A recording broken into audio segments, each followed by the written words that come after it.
ನಮಸ್ಕಾರ ಸ್ನೇಹಿತರೆ, ನಿಮ್ಮನ್ನು ನಮ್ಮ ಚಾನೆಲ್ಗೆ ಸ್ವಾಗತಿಸುತ್ತೇವೆ. ಇಂದಿನ ವಿಡಿಯೋದಲ್ಲಿ ನಾವು ಶ್ರೀ ಗಣೇಶರನ್ನು ಮೊದಲಿಗೆ ಪೂಜಿಸುವ ಕಾರಣಗಳನ್ನು ವಿವರಿಸುತ್ತೇವೆ. ಈ ಹಿಂದಿನ ಕಥೆಗಳು, ಪುರಾಣಗಳು ಮತ್ತು ಸಂಪ್ರದಾಯಗಳು ಶ್ರೀ ಗಣೇಶರ ಮಹತ್ವವನ್ನು ಸಾರುತ್ತವೆ. ಆದರೆ ಇದು ಕೇವಲ ಪುರಾಣ ಮಾತ್ರವಲ್ಲ, ಇದರ ಹಿಂದೆ ಆಧ್ಯಾತ್ಮಿಕ ಮತ್ತು ಜ್ಞಾನ ಸಂಬಂಧಿ ಕಾರಣಗಳು ಇವೆ. ಮೂಲಭೂತ ಕಾರಣಗಳು. ವಿಘ್ನಹರ್ತನಾಗಿ.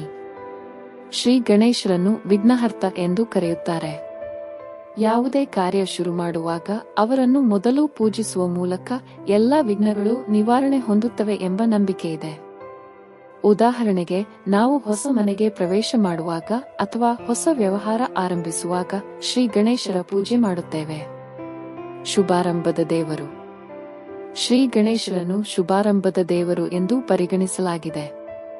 ಯಾವುದೇ ಹಬ್ಬ, ಸಮಾರಂಭ ಅಥವಾ ಹೊಸ ಕಾರ್ಯವನ್ನು ಆರಂಭಿಸುವಾಗ ಅವರ ಆಶೀರ್ವಾದವನ್ನು ಪಡೆಯಲು ಅವರನ್ನು ಮೊದಲು ಪೂಜಿಸುತ್ತಾರೆ. ಪುರಾಣ ಕಥೆಗಳು. ಶಿವರ ಆದೇಶ. ಒಂದು ಪ್ರಸಿದ್ಧ ಕಥೆಯ ಪ್ರಕಾರ, ಶಿವರು ತಮ್ಮ ಇಬ್ಬರು ಪುತ್ರರಾದ ಶ್ರೀ ಗಣೇಶರು ಮತ್ತು ಕಾರ್ತಿಕೇಯರಿಗೆ ಭೂಮಿಯ ಸುತ್ತ ಸುತ್ತುವ ಸ್ಪರ್ಧೆ ಏರ್ಪಡಿಸಿದರು. ಕಾರ್ತಿಕೇಯರು ತಮ್ಮ ಶೀಘ್ರತೆಯೊಂದಿಗೆ ಭೂಮಿಯ ಸುತ್ತು ಮಾಡುತ್ತಾ ಹೊರಟರು. ಆದರೆ ಶ್ರೀ ಗಣೇಶರು ತಮ್ಮ ತಾಯಿ ತಂದೆಯರಾದ ಶಿವ ಮತ್ತು ಪಾರ್ವತಿರ ಸುತ್ತು ಹಾಕಿದರು ಮತ್ತು ಹೇಳಿದರು, ನೀವು ನನ್ನ ಪ್ರಪಂಚ.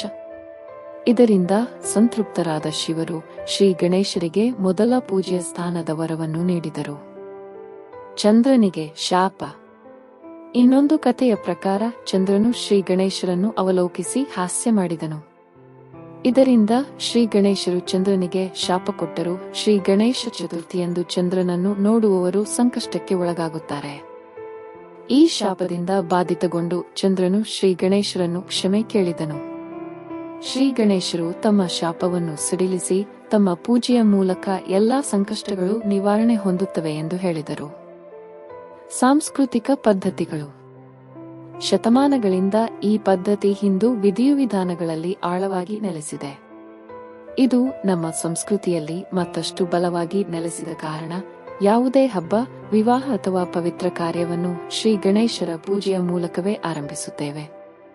ಆದ್ದರಿಂದ ಸ್ನೇಹಿತರೆ, ಶ್ರೀ ಗಣೇಶರನ್ನು ಮೊದಲು ಪೂಜಿಸುವುದು ಕೇವಲ ಪುರಾಣಗಳಲ್ಲ, ಇದು ನಮ್ಮ ನಂಬಿಕೆ, ಸಂಪ್ರದಾಯ ಮತ್ತು ಆಧ್ಯಾತ್ಮಿಕತೆಯ ಸಂಕೇತ.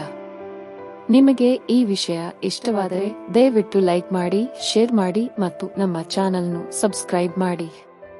ಮುಂದಿನ ವಿಡಿಯೋದಲ್ಲಿ ಭೇಟಿಯಾಗೋಣ. ಧನ್ಯವಾದಗಳು.